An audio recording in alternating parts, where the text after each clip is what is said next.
everything that we see in front of us will lead us to the conclusion that this boy is going to win a world title and he's going to do it in short order. I do believe that. I don't think that it will be a massive surprise if there's some bumps along the way. Once you take that step up, there's no coming back then. And that's it. I'd be saying to Sam, listen, let's just slow down now for 6-9 months. It takes heart to get in a boxing ring. It's about degrees of gag reflex and biting down on the pain, which is the one that you describe. Do you think that Paul Smith and Tony Bellew have got it right when they think that there's just that missing ingredient when it gets really, really hard for Daniel? Every time a fighter loses a fight, they look elsewhere for someone to blame, and sometimes you've just got to look in the mirror. I'm saying the fighter has to have complete trust in the trainer, and that takes time. Daniel might need him there. He might not be. But would it be your preferred way of operating? If they rang me up tomorrow and said, "Can you train Daniel Dubois?" I'd say, "I'm not sure whether I can." Welcome to episode 135 of Talk Boxing with Simon Jordan and Spencer Oliver. Today we're joined by one of Britain's top trainers, Jamie Moore. Jamie, you will have noticed that we're in a broom cupboard, relegated to a broom cupboard. That is because you out on 2 appearances before and didn't turn up. So we're now having to reap the consequences of the broom cupboard because of you. It's the punishment. Sorry. Apologies. Putting a good shift on the show. Let's talk about heavyweights. Let's talk about the British heavyweights, and let's start talking predominantly about Moses Itauma. I mean, obviously you've got skin in the game. You've got Dave Allen in your camp. You will be watching Itauma. Potentially, he could be an opponent for Dave Allen. Who knows? But what's your take on this kid? There's a whole hype train going with him. It seems to be merited. Yeah. But what was your reaction to his performance against Dillian Whyte? Yeah, I don't think you can say he's put a foot wrong so far. I think everything he's been asked of him up until this point, he's done it with flying colours. Tremendous puncher. His timing, he's very, very good for such a young guy. He seems really mature, and I think everyone was expecting Dillian Whyte to be the one who's going to sort of push him and give him that test, and at least put him in the back foot. Put him under pressure, give him rounds, and unfortunately that just didn't happen. And I know there is a few rumours going around that Dillian was injured. Knock, yeah, but nevertheless he got rid of him exactly how you would want him to do if he was your fighter. So I mean, the noise was accelerated. Spencer was part of the cheerleading campaign for it, and other people were suggesting that there's a lot should be taken from that performance. I don't mean to be mean-spirited. I haven't laced up gloves, so I'm careful to some extent what I say. But can you take the Dillian Whyte performance with a pinch of salt, because he was put in there as a credential, a resume building win? Dillian to me was miles off, and Dillian was pushing back against the narrative of all the so-called experts, you so-called experts. Yeah. Well, the so-called experts were right, because Dillian got dealt with inside the first round. He looked to me like someone that wasn't mentally prepared or engaged anymore when he came into the ring. Can you take the Dillian Whyte performance as a real benchmark, or slightly as a pinch of salt? I think there's lots of different factors there as well. I think one of them is inactivity. He looked like he'd lost a lot of weight as well, Dillian. He did. And there's been a lot of controversy around his career leading up until that point, and then so age comes into it. I think if Dillian carries on, and then we see what sort of form he has after this, then that would be a little bit of a better indication on whether sort of Moses Itauma is that guy who people potentially think he is, or whether he's just got Dillian Whyte at the right time. Before the fight, Ben Davison, Moses' trainer, was talking about the fight with Whyte. Let's have a listen to what Ben had to say. He's a special talent, and he's not the type of fighter where you need to look at guys and go, we need to try and catch him at the right time. He's good enough to compete with any of them at any point. What Ben's saying there is that he's a special talent. He can go in with anybody. He doesn't have to worry about who he's going in with. Do you think that's ballsy from Ben, either one of you, in terms of, you think it's a bit previous, or do you think it's the right kind of messaging? No, look, Moses has had to deal with a lot of emotional pressure going into that last fight with Dillian Whyte. You mean expectation? Yeah, absolutely. Yeah. For a young kid, with that on his shoulders, I think he come through with flying colours. Whether Dillian was at his best or he wasn't at his best, that remains to be seen, as you said, Jamie. But I think when we look at it, you just look at what that kid done to Dillian. You go, well, Ben knows better than anyone else, because he's in the gym with him day in, day out. He sees him spar, and he spars with big names as well. He's got that experience. He's been doing that for a long time, for the last 5 years, going back to Lawrence Okoli when he was 15. Yeah. So he will know that if he's got something special or not. He's an experienced trainer. He's a good trainer. So, no, I'm not surprised by him saying that. He will know when to let him off the leash. He needs a couple of more fights before he's rewarded that world title fight. That's the question I'm going to ask, and I'm going to ask you, Jamie, because obviously when you say you can go in with anyone, I understand that you guys have the eyes and the expertise and you know what you're looking at, but until someone's put in a situation, really put in that situation, surely you can't know what they're going to do and how good they're going to be when they come up against someone that's a level above the fighters that they fought against. Absolutely not. So when they're talking about running him in against Catterall or putting him in against Joseph Parker or, you know, or Alexander Usyk, surely that's a tad previous, and he perhaps needs a fight in the middle of that, someone that maybe like a few fights, a Lawrence Okoli or some of that nature. No, and I'm not saying that Ben Davison's not right in what he's saying. Is he believes if he puts him in there, he could beat those fighters. I don't believe he doesn't think that. I think he does believe that. And the facts of the matter is, when a fighter's that good, he's that talented, you have the good problems, but the big problems are getting them experience. Because when they punch like he does, no one wants to fight him. I'm having a similar problem with Pat Brown now, right? Because we need to make sure. You know, I feel like he could potentially be fighting some of the best cruiserweights in the world right now and beat them, but we don't want to run before we can walk, and we need to make sure he gets the right type of experience, so that in 12, 18 months time or whenever it is, he takes that step up. He's got those rounds we'll talk about belt. Pat later on the show, but let's relate it to Moses Itauma. So in my opinion, I think Ben Davison's right. I think he feels like he could beat any heavyweight in the world now. It's a massive risk going into any fight like that without having those rounds under your belt where you've come through adversity, a few bad rounds where, you know, mentally. So because there's so many aspects to make a fighter good. It's not just about him being able to blast people out. You know, can he weather a storm? Has he got composure? Absolutely. Is his temperament good enough to go into the longer rounds? You know, is his conditioning But will you know that, Jamie, by seeing him fight against what he's fought and by seeing him in the training with you, in sparring and in camp? Do you as a trainer, do you have the radar for all those things to potentially say, if I were to bet on that, that's the outcome I think would manifest itself? Yeah, I'd say 90% of the stuff you can cover up until the point when you're actually in the fight. Yeah. There's certain elements where, and it's really temperament. You know, under the spotlight, on the night, under pressure, 20,000 fans, you know, baiting for blood, and you're under the cosh and you've lost 3 rounds on the bounce. How do you respond to that? And they're the questions. You know, once he's put into that position, then they'll be able to answer it. You can't answer that sparring, not under pressure, in 18-ounce gloves with head guards on. It's a very different situation. Does your nose tell you that the way that Moses looks, because his categorically does, and most people's does, and Gareth A. Davis was talking to me the other day, suggesting, and of course Moses said, "Well, thank you very much, Gareth," that this was the blueprint was set. This is the way this kid's going. Does your nose tell you that everything that we see in front of us will lead us to the conclusion that this boy is going to win a world title and is going to do it in short order? I do believe that.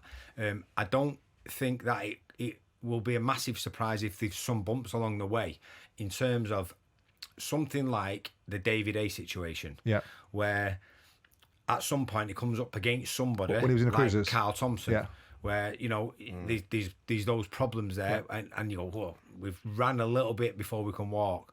But in all honesty, he might not. He might come through those with flying colours, and then we go, this kid is the real deal. He is the next Mike Tyson. But, you know, from a coach's point of view, I'd rather safeguard it and make sure he gets those rounds under his belts before. The problem that he has, though, and it's a good problem as well, that he's now WBO number 1, and you've got like the people that will give him rounds are people like Filip Hrgović, you know, your Andy Ruiz Jr., your Catterall, all those guys. But you are up in that level then. And the problem he's got is because he's WBO number 1, and we don't know what's going to happen with the belts and whether they're going to fragment, whether Usyk's going to let that WBO go. He may be forced into boxing for the WBO world title next against, let's say, Joseph Parker, who's the interim champion, or if Parker decides to go somewhere else, he gets Hrgović. So all of a sudden he's in that position. And it may be sooner than they wanted, but they do believe in him, and so it could happen sooner rather than later. Once you set that step up, there's no coming back then. And that's it. So, and I think that was Frank's worry. And maybe he's already in that position. You know, if we're talking that he's the number 1 contender now, then if that fight comes around, so say tomorrow morning we wake up and Alexander Usyk's give all the belts up, he's going to be pushed forward as mandatory challenger. Would you take it as a trainer? There you go. That's probably a better way to phrase it. If you was looking after him now, if I wasn't going to be willing to take it, I wouldn't have got him to this point where he was mandatory challenger, I would have been saying to whoever the manager is, so if in my fight is Sam Jones manages most of them, I'd be saying to Sam, listen, let's just slow down now for 6-9 months, get him some experience, because I don't want him to be mandatory yet. We'd have slowed it down a little bit more, But they must be confident in his ability. Well, look, I mean, it's a wonderful thing to have such a talent on our radar, and so we'll look at it with fascination. Let's pivot off into Daniel Dubois and talk about Daniel Dubois. Last week we had Daniel on talkSPORT. Let's have a listen to him talking about his departure from Don Charles. So, Daniel, now you've split from your trainer, Don Charles. Was that your decision? Yeah, 100%. Just thinking, looking back, Don's been great for me. We won a world title together, but I was just thinking about moving forward and how I can improve myself, and that was my decision. Can a new trainer get more out of you? I hope so. I'm willing to give everything I've got, everything I've got left now at this stage of my career, and become 2-time heavyweight champion of the world. That's my goal. I'm willing to do anything to get to that.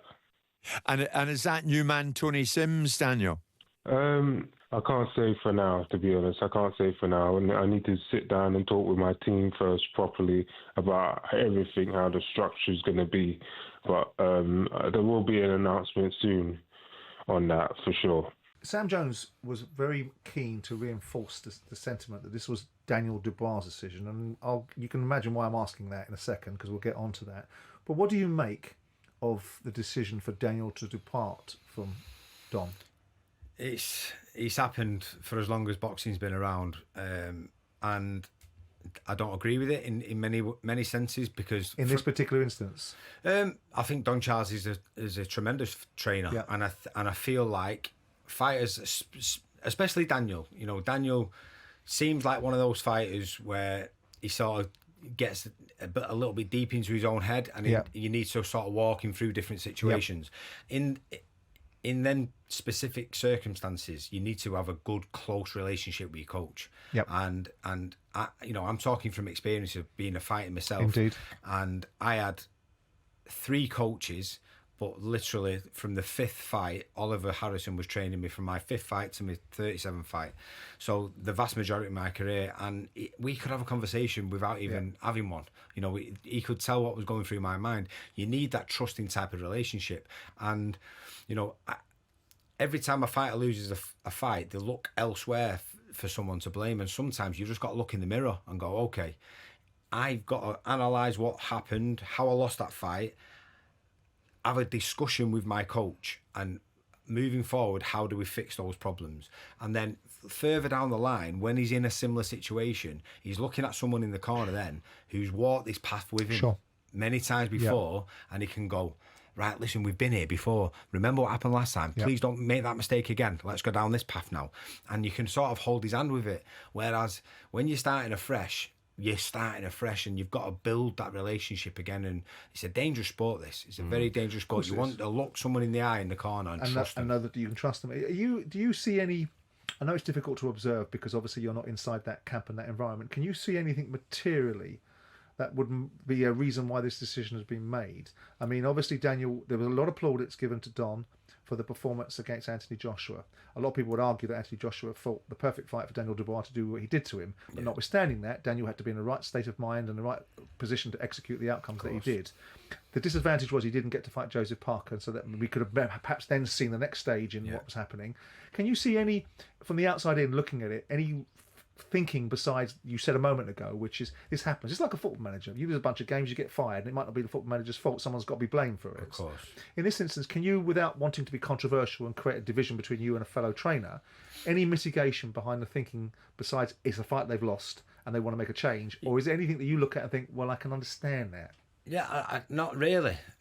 I'm going to be deadly honest now. Like, there's loads of situations where I see, analyse a fight, and I go, or I'll listen into the corner and I think, oh, God, the instructions could have been better there. Nothing what Don Charles did for me was wrong. You're talking about him going in there with a pound for pound great in Alexander Usyk. Indeed. And you're gonna be in positions where you make mistakes, and it's not necessarily you've made a mistake, he's made you make a mistake. So God, there's very few sort of situations where you can make an error and get away with it. The fighter, so he's been absolutely. Yeah, I'm saying the fighter has to have complete trust in the trainer, and that takes time. You can't just like keep chopping and changing every time something doesn't go right in a fight or you lose a fight, etc., etc. You go right. Let's look for a new trainer because something must have been wrong. You have to like. But he didn't lose the fight because of Don Charles. No. He lost the fight because he got beat by the better fighter. Sure. And that's what I mean. It's different. Some would say that we've had this discussion on a couple of occasions, and I was sitting next to another fighter's trainer, and I'm not going to embarrass him by saying who it was at the fight.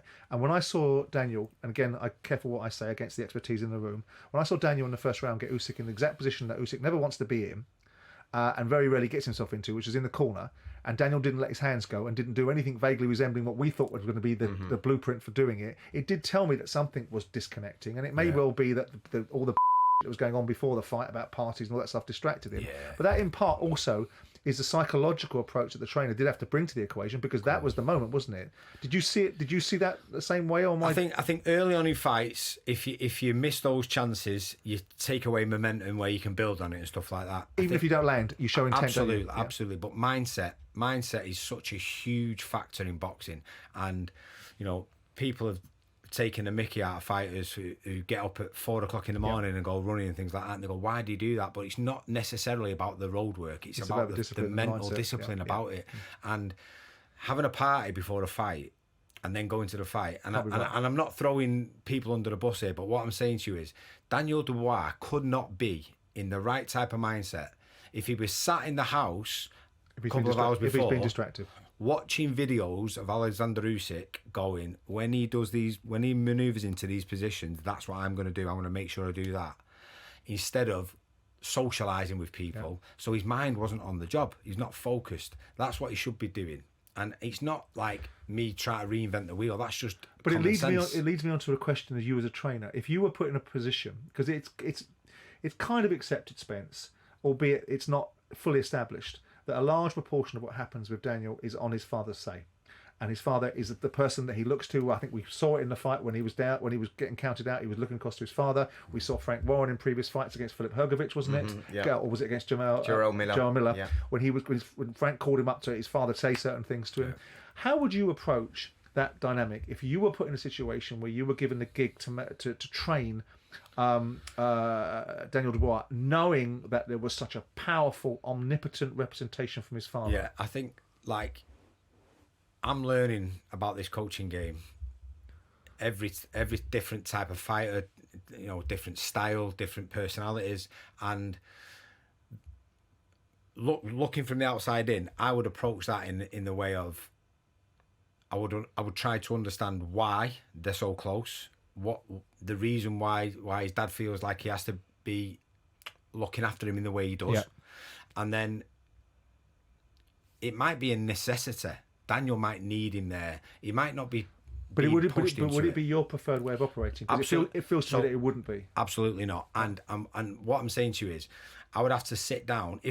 So, for argument's sake, if they rang me up tomorrow and said, "Can you train Daniel Dubois?" I'd say, I'm not sure whether I can, because I'm not sure about this, the circumstances around it. Yeah. If you want me to have a sit down and a conversation with him and his dad or whatever and try and understand it a bit better, then I'd be willing to do that. But I'm not sure whether this is going to work. And then I would then make a decision. Yeah. I would go, explain to me why this situation is going on. And if it was sort of plausible, the reason behind it, I'd be going, right, okay, well, moving forward, we'll have a talk about it. In all honesty, in these situations, I've got to be in control. Yeah, but that's because your son's life's in my hands. Yeah. But I don't mind you being there as a moral support. And we'd have to come to some sort of arrangement. I think the problem that you have in this unique circumstances with Daniel and his father is that the head coach is the guy that is giving the instructions. Jamie, you know better than anyone. As an ex-fighter, you get into these certain situations in a fight and your head's all over the place and you need a calm, one set of instructions. The problem that Daniel has, and this is going to be a problem moving forward with whoever the trainer is, he then reverts to his father. He's looking at his father. He's all over the place. And that's a huge and that's problem. What I mean about That's a big problem. If it's a problem, it has to be resolved beforehand and not on the night. It's causing frustration, people talking over each other, and maybe they're learning the job. That maybe his dad's going to look at that and maybe take accountability and go, listen, I know I need to take a step back. We had Paul Smith on the show last week, and he was talking about Daniel Dubois per se. Have a listen to what Paul had to say. I've said for a long time, and I mean this in the most respectful ways I possibly can, I think it's beyond saving with him. I think whenever a fight gets hard, we've seen it proven more than once now, he doesn't seem to have that fortitude, that grit, that desire, that mentality of, you're not beating me, I'm going to stick in this and I'm going to outlast you. And that's what. What do you mean by that, needed. Paul? I mean, he dug in deep against Hrgovic, didn't he? He dug in deep against Hrgovic, but then we saw it in the Joyce fight, it wasn't there. We saw it in the first Usyk fight. I felt he could have got up. In the last fight, I felt he could have got up. As soon as the referee got to 10, he gets up and he walks back to his corner. I'm not beating him with a stick because he's down. I'm not sort of kicking the man when he's down. That's just my observations of what I'm seeing and what I've seen in the past. And I saw it in the Joyce fight. And I said after the Joyce fight, that's in him. That's never going to leave. And that's always going to be the case if a fight gets... That's just my opinion.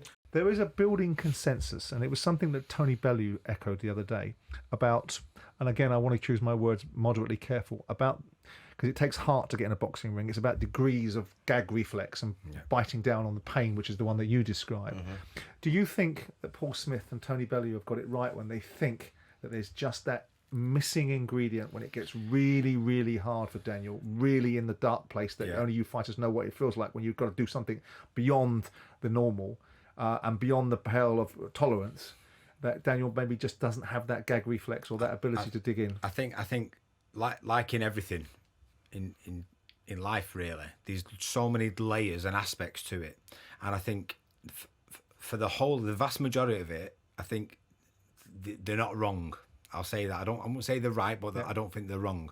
What I would say is that, and I think this ties in with the conversation we've just had about trust, because when you're in those moments, so some of the stuff what fighters do is instinctive. So you might get hit with the biggest shot ever and you'll go down, and instinctively you'll get up, and really you shouldn't do. You should take a knee and let your head clear a little bit, but you'll get up because that's instinct. When you've got time to think, when your mind's not in the right place, you will go away. The first fight I lost because my mind wasn't in the right place. And I was involved in Fight of the Year 3 times after that, and so you can't question the fact that I had that type of fighting heart. But I would question myself in that first fight the same way people are questioning Daniel Dubois now. The only thing what changed for me was confidence in my conditioning, my coach. And when I was in those situations afterwards, I had the mental fortitude to come through it. And I feel like Daniel, there's probably that one ingredient missing in keeping him down or making him go, take a big deep breath and standing up. And that's looking at his corner, someone he trusts, someone who knows him inside out, who goes, come on, get up. And he goes and gets up. That's the only difference. I think it's fair to say that there's a different pain threshold with different fighters. Absolutely. Like you say, like instinctively you get up anyway. I think that's. I don't think it's pain. Because I honestly don't think it's pain. I think it's overthinking. Yeah, I agree. Let's move off the heavyweights and we'll talk about the heavyweights again because obviously one of them is in your stable. Let's talk about you and what's going on with you. You've got a nice stable in your hands right now, don't you? Yeah, busy. It's built over the years, and I don't know where it come from, to be honest, Simon. It's like literally I never had any plan of being a coach. I just Steve Wood asked me to train Tommy Coyle one day, 2013, as a favour. I like Tommy Coyle. Yeah, and then it just snowballed from there. Yeah. I remember having that conversation with you actually because we started working on Sky together, didn't we? That's when you retired, and you didn't have the interest in training at all. You just sort of fell into it by mistake. Yeah, doing Tommy a favour, and the first proper fight was him versus Derry Matthews outdoors in Hull, and he performed brilliantly, and then just walked onto a big left hook, got knocked out. And he cried in the changing rooms and said, please, will you work with me after this? And I said, yeah. And then I was never away from it from then. Let's talk about Dave Allen. And Dave Allen's got a big fight coming up against Makhmudov, who some of the myth has been dispelled with him in terms of what Ajak Cabello did to him a year ago, which no one really saw coming. And it was a hell of a performance. And it showed certain aspects of Makhmudov in a different light than people were perceiving. He's gone on to get some results again. What's the thinking behind taking on this? Well, I think fella, you know Dave, of course, and he's one of the most nicest, most unique boxers I've ever come across. And in all honesty, it's pretty straightforward. He said, I just want someone who's going to scare me to death, because the vast majority of his career, he's never trained properly for a fight, Dave. Yeah. And thankfully, over the last 5 years, we've built this relationship where he's sort of gone in and out of boxing. He was walking away, he's come back in, he's walked away. He took the Fraser Clark fight at short notice. And in all honesty, and we've had this conversation, I believe he asked me to coach him for that fight, not necessarily because he wanted nothing more other than he knew I wouldn't let him get hurt, in the sense that, you know, he wasn't fit and he would do his best. And that's what happened. Once he got past the point where he sort of had that puncher's chance and he was too fatigued, then I saved him from himself. And in all honesty, now in hindsight, that's probably saved his career, because now he's put himself in a position, he's committed to the sport properly now. I think kids have changed his life, which he does the vast majority of the time with people, and he's now put himself in a position where he can potentially change it forever. And he's probably one of my favourite fighters I've ever trained, because he's just such a lovely, beautiful, down-to-earth kid who's so unassuming, but doesn't realise how talented he is. And I think I saw something in him 5 years ago, and every time he came back to me and went, Jay, will you do me a favour and work with me? And I was like, Dave, listen, I will, but you've got to take it serious this time. And each time he did, he got a little bit more serious, a little bit more. And that first fight with Johnny Fisher was like a light bulb moment. Right. In that 5th round, he came back, he'd had him down, and I said, see, this is what I'm telling you. You can do anything if you put your mind to it. And ever since then, he's been on a roll. And I don't know what his ceiling is. But this is a big step up, isn't it, from Johnny Fisher now? Yeah.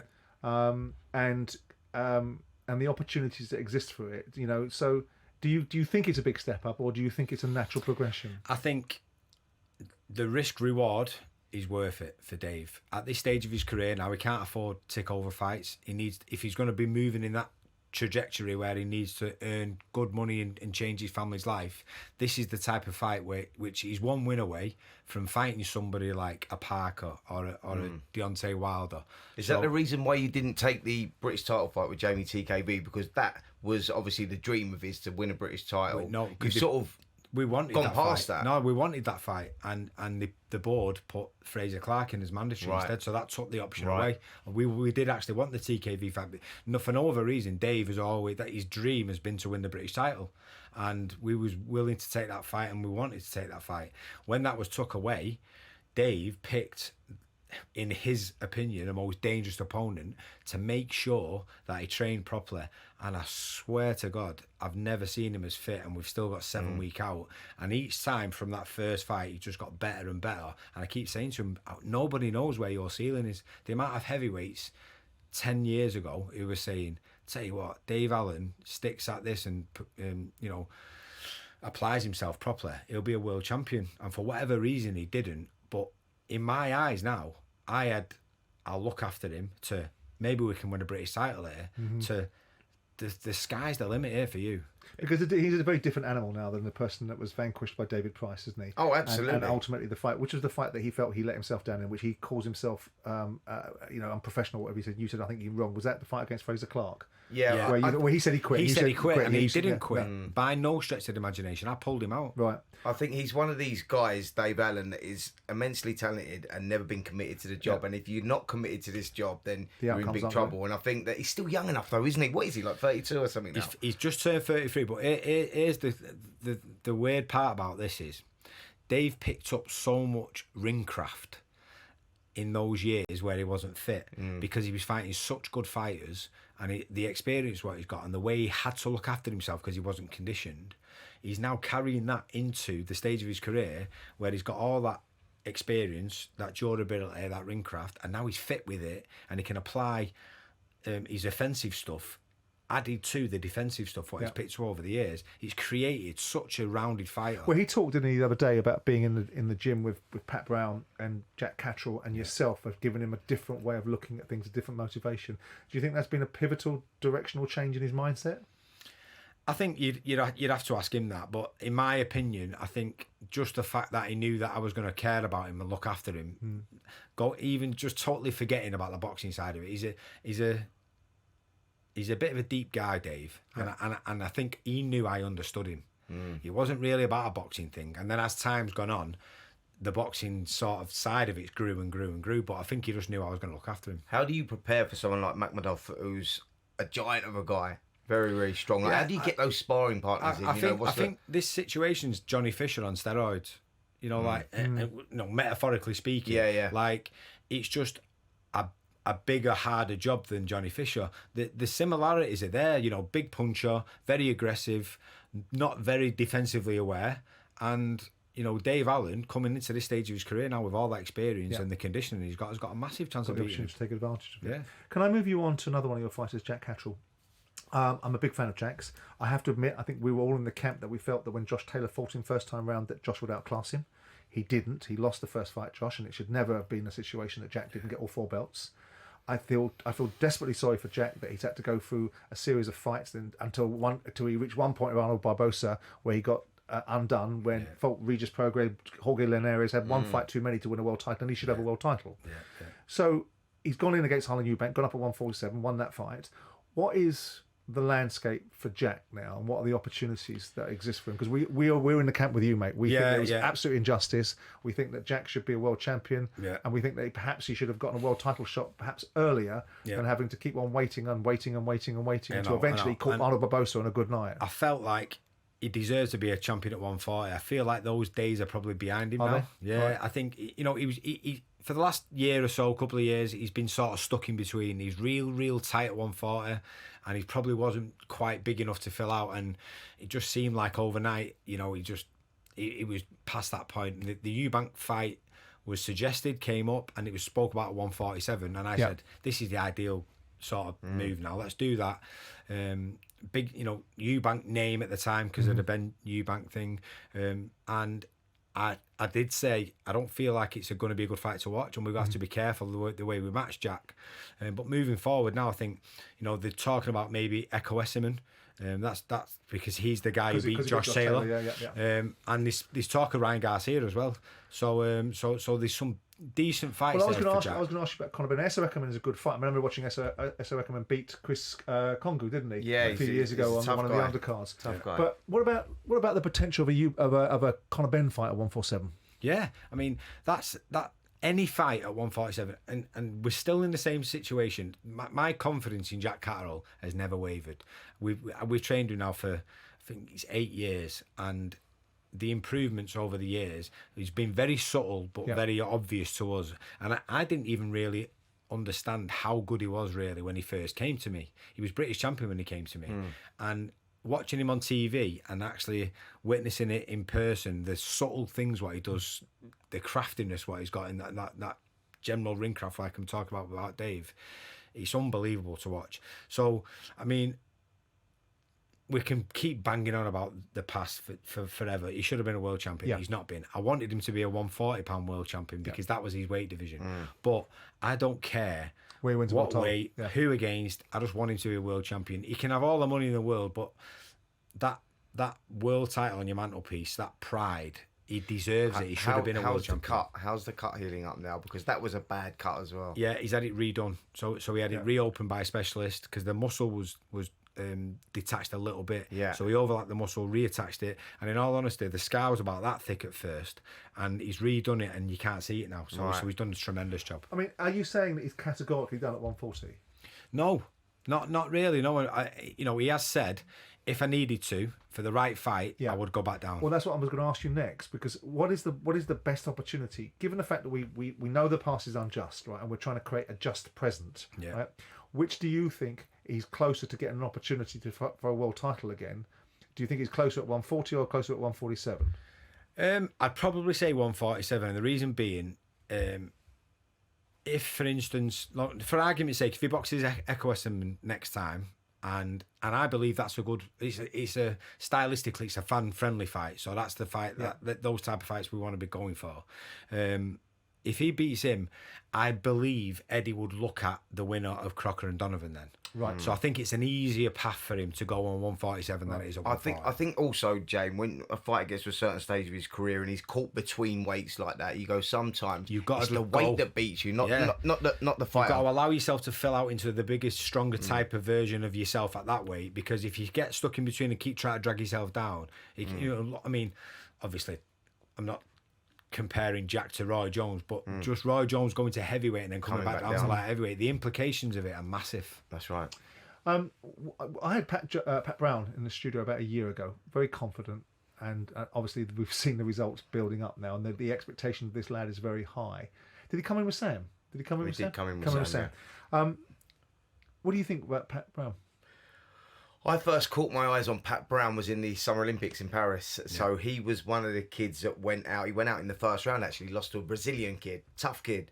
But straight away, you go out of all the Olympians that were there, all the kids that we had in the British squad, he was the one that was going to make it as a pro, because stylistically, that was his game. So...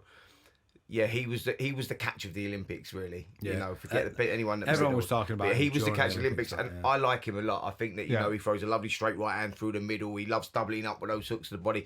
Very fan friendly. Sells got a lot of tickets. Good personality as well.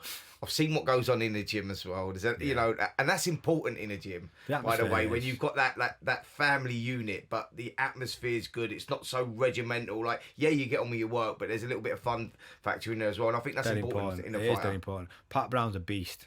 I promise you. Like, I've been around this. I've been around the sport for 35 years, and I don't want to overcook it here now, but like along the lines of, he could be one of these like fighters who've lived in the memory for a long time. Right. He's going to be involved in some exciting fights, but the way he goes about his work ethic, he's so powerful and strong for a cruiserweight. So what is the game plan for him over the next 12 or 18 months? I think, from going back to our conversation before about Moses, not dissimilar to that, but Pat is a little bit older than Moses, so I think he's 25 or 26. Pat even maybe.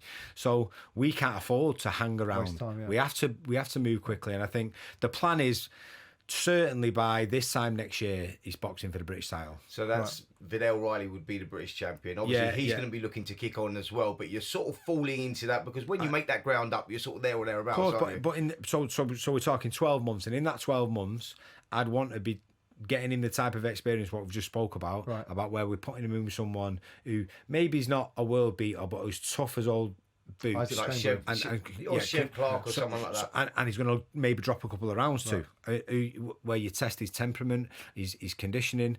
You know, we've already started sparring him 8 and 10 rounds now to make sure that he's getting used to it. His next fight's an 8-rounder, and you know, the problem you've got is a good problem, because he's blasting these kids out and he's doing numbers on kids who you think might give him rounds. So it's not ideal, but it's a good problem to have.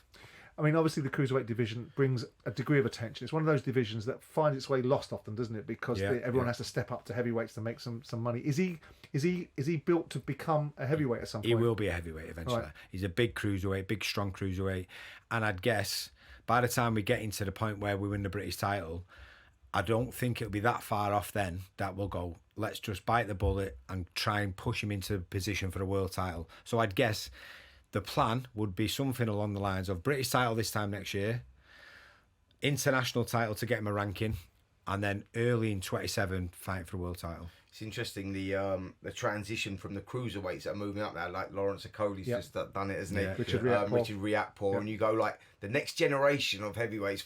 Even Moses Itauma is not particularly big. He's I think he's for 6'3" or something, but he's quite a small for a heavyweight. I think the next generation of heavyweights actually would suit Pat Brown, because they're not a big generation. Not well. Does that make sense? Like to what three or four of them moving up from cruiserweight, they're in the same boat as him. Yeah, exactly. And you know, he's sparring heavyweights all the time, because we can't really get him sparring. It's a nightmare. Again, good problem to have. But I think Pat, by the time he gets to age 30, he'll be one of those fighters where everyone's talking about him. He's going to be so exciting to watch, and he's going to be involved in good fights. That's the thing. Is, you know, nobody wants to watch boring fights. No. Without wanting to put a label on him because he's his own man, will he be in a situation where he's good enough to eclipse the perception that people have of someone like Jai Opetaia? I'm not suggesting that we rebrand him the next Jai Opetaia, because Jai might step up to heavyweights. Yeah. Is he good enough to go to that level and be considered to be the cruiserweight that everyone he's fearful of and dominates the division. Yeah, I believe he is. I believe if we turn around, so I'm being the Ben Davison thing here, where I go, I believe if he stepped up now and boxed for a world title, he would win. But that's it's just the experience in between what I want to get him first. But Jane, that was the point we was making sort of earlier on. You go, the trainer knows. Like I know what Simon was saying. Yeah, but he's not been tested yet. I go, but day in, day out in the gym, when you're having those hard spars and you see your kids getting cracked on the chin and they see them maybe possibly go over or whatnot, you know. No, and I'm not, and that's why I'm saying I know. I believe he can do that. I also know he needs those rounds first before he does it. Yeah. Definitely. Brilliant. Well, we'll look forward to it. Right, that's it for episode 135 of Talk Boxing. Spencer, lovely to see you. Jamie, sorry about the broom cupboard. And we'll get you in the studio next time. Adventure. Just the punishment, mate. Right, and we'll see you guys next time we're out.